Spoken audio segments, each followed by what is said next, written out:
In 1993, Jeffrey Edwards was a soloist with New York City Ballet when he did something radical, at least for the company. He accused Peter Martins, the powerful ballet master-in-chief, of verbal and physical abuse, and reported him.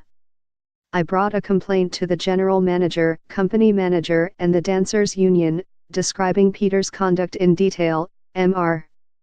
Edwards said in a recent statement to the New York Times. The union, the American Guild of Musical Artists, confirmed that it had received the complaint. But to all appearances, nothing much happened. Mr. Martins continued in his role as leader of City Ballet and the School of American Ballet, and Mr. Edwards left the company shortly thereafter. The next year, Viktor Ostrovsky, a 12-year-old student at the ballet school, had his own run-in with Mr. Martins during a dress rehearsal. Mr. Ostrovsky said he was horsing around on stage with other children when Mr. Martins became enraged and grabbed him by the back of the neck in what Mr. Ostrovsky called a death lock. "He's yanking me around to the left and to the right, he's digging his left thumb and his middle finger. I felt like he was piercing my muscle," Mr. Ostrovsky said in a telephone interview. "I started crying and sobbing profusely. He dropped out of the school. I was depressed, I was embarrassed," he said. "He assaulted me on stage in front of the whole cast." Mr. Edwards and Mr. Ostrovsky are two of 5 City Ballet dancers, one of whom still works with the company, who in recent interviews accused Mr.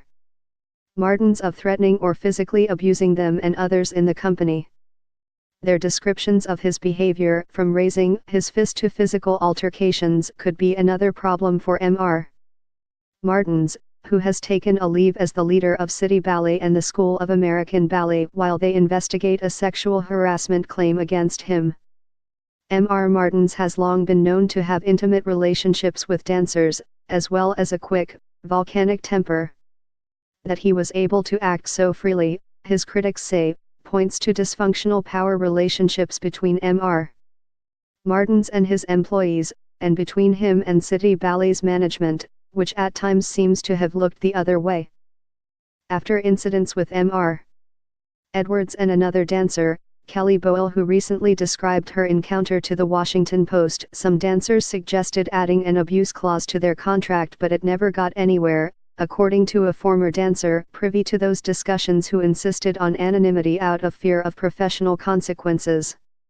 The union said that it could not confirm this suggestion because its records were not up to date, but said that a harmonious workplace provision was added in 1999, asserting that mutual dignity and respect between the employer and the artists is vital to the work environment.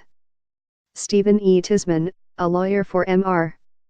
Martins, said, "While the investigation is going on, Peter is not going to be commenting publicly on allegations."